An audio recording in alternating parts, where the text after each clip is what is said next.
اعوذ باللہ من الشیطان الرجیم بسم اللہ الرحمن الرحیم یا ایھا الذین آمنوا کتب علیکم الصیام کما کتب علی الذین من قبلکم لعلکم تتقون صدق اللہ العظیم۔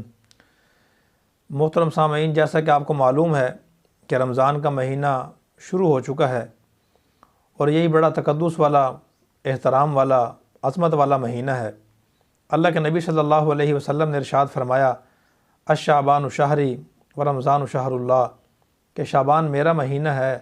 اور رمضان اللہ کا مہینہ ہے۔ علماء فرماتے ہیں جیسے دنیا کا یہ دستور ہے کہ جب ہم کسی کے گھر مہمان بن کے جاتے ہیں اور میزبان ہمارا احترام کرتا ہے، ہمارے لیے اچھا کھانا بناتا ہے، ہمیں عزت دیتا ہے اور ہمارے وقار کا خیال رکھتا ہے اور اچھے طریقے سے ہمیں رخصت کرتا ہے جتنے دن ہم وہاں رہتے ہیں اس کے پاس، تو پھر ہمارے دل میں یہ خیال آتا ہے کہ ہمیں بار بار اس کے پاس جانا چاہیے، ہم بار بار جاتے ہیں۔ اسی طرح کوئی مہمان ہمارے پاس اگر آتا ہے، ہم اس کا اچھے طریقے سے احترام کرتے ہیں، اس کے وقار کا خیال رکھتے ہیں، اس کو عزت دیتے ہیں، اس کو احترام دیتے ہیں، اچھا کھانا بناتے ہیں، اچھا بستر لگاتے ہیں اس کے لیے اور باعث طریقے سے اس کو رخصت کرتے ہیں، تو اس کا بھی دل کرتا ہے کہ وہ بار بار ہمارے پاس آئے، اس لیے کہ ہم نے اس کا احترام کیا۔ اسی طرح رمضان کا مہینہ بھی اللہ کی طرف سے ہمارے پاس مہمان بن کے آتا ہے۔ اگر ہم اس کا احترام کریں گے، اس کے تقدس کا خیال رکھیں گے اور اس کے تقاضوں کو پورا کرنے کی کوشش کریں گے، وہ عبادات جو اللہ پاک نے اس مہینے میں ادا کرنے کا حکم دیا اور وہ چیزیں جن سے اللہ پاک نے ہمیں منع کیا، ان سے ہم رکیں گے، یہ رمضان کا مہینہ بار بار ہماری زندگی میں آئے گا، یہ مہمان بار بار آئے گا۔ اگر ہم اس مہینے کا احترام نہیں کریں گے، اس مہمان کی عزت کا ہم خیال نہیں رکھیں گے اور جن کاموں کے کرنے کا اللہ نے ہمیں حکم دیا، اللہ کے رسول نے ہمیں باتیں بتائیں، ان پہ عمل نہیں کریں گے، تو پھر زندگی میں رمضان بار بار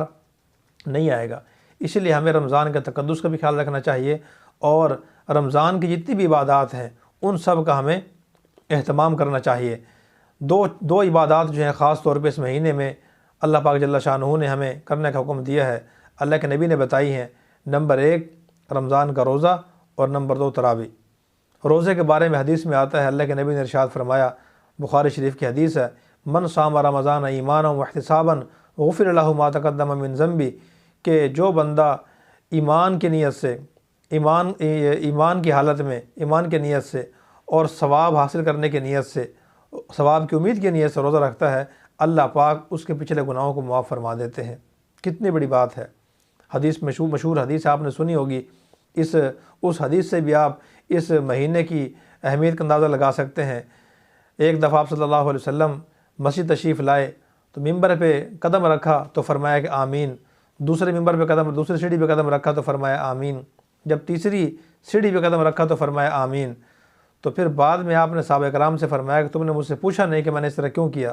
صحابہ نے فرمایا کہ یا رسول اللہ آپ بتا دیجئے۔ آپ نے فرمایا کہ جب میں نے پہلی سیڑھی پہ قدم رکھا تو جبرائیل امین نے یہ بد دعا فرمائی کہ ہلاک ہو جائے وہ شخص جو بڑھاپے کے اندر اپنے والدین کو پائے اور ان کی خدمت کر کے پھر خود کو جنت کا مستحق نہ بنا سکے، جنت کا حقدار نہ بنا سکے۔ میں نے کہا آمین۔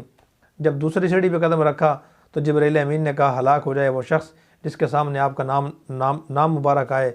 اور وہ آپ پر درود شریف نہ پڑھے، کم از کم صلی اللہ علیہ وسلم نہ کہے۔ تو میں نے کہا آمین۔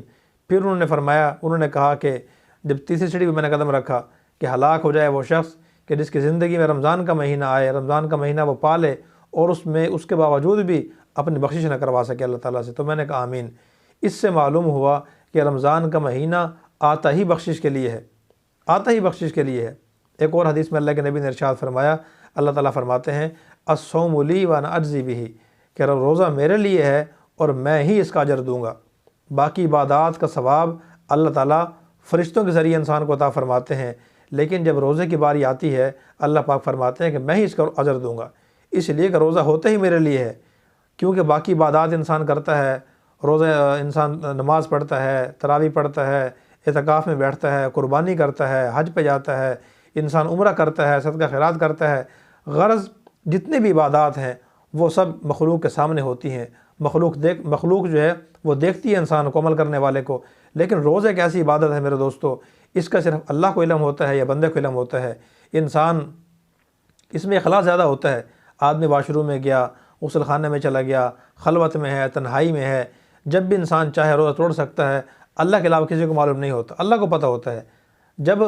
اتنا کچھ خلوت کا موقع میسر آنے کے باوجود بھی انسان روزہ نہیں توڑتا اور اللہ کے لیے رکھتا ہے، حالانکہ توڑنا چاہے تو توڑ سکتا ہے، مخلوق سے چھپ کر، مخلوق کو انہیں نہیں پتہ چلے گا، لیکن پھر بھی وہ بھوک پیاس برداشت کرتا ہے، تو اللہ پاک فرماتے ہیں کہ میں اس کا اجر دوں گا۔ اسی لیے میرے دوستو اور بھائیوں، روزہ رکھنے کا ہمیں اہتمام کرنا چاہیے، اور دوسری طرف تراویح پڑھنے کا اہتمام کرنا چاہیے۔ یہ بڑی دوسری عظیم عبادت ہے اس مہینے کی، اور جس طرح روزے کے بارے میں فرمایا من صام رمضان ایمانا واحتسابا غفر له ما تقدم،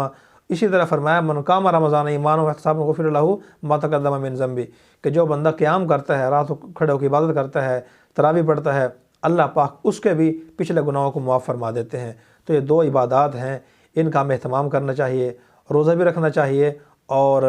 ہمیں تراویح پڑھنے کا اہتمام بھی کرنا چاہیے۔ بغیر شرعی عذر کے ہمیں روزہ نہیں چھوڑنا چاہیے۔ ایک حدیث میں اللہ کے نبی نے فرمایا، جو آدمی رمضان کا روزہ بغیر کسی شرعی عذر کے چھوڑ دے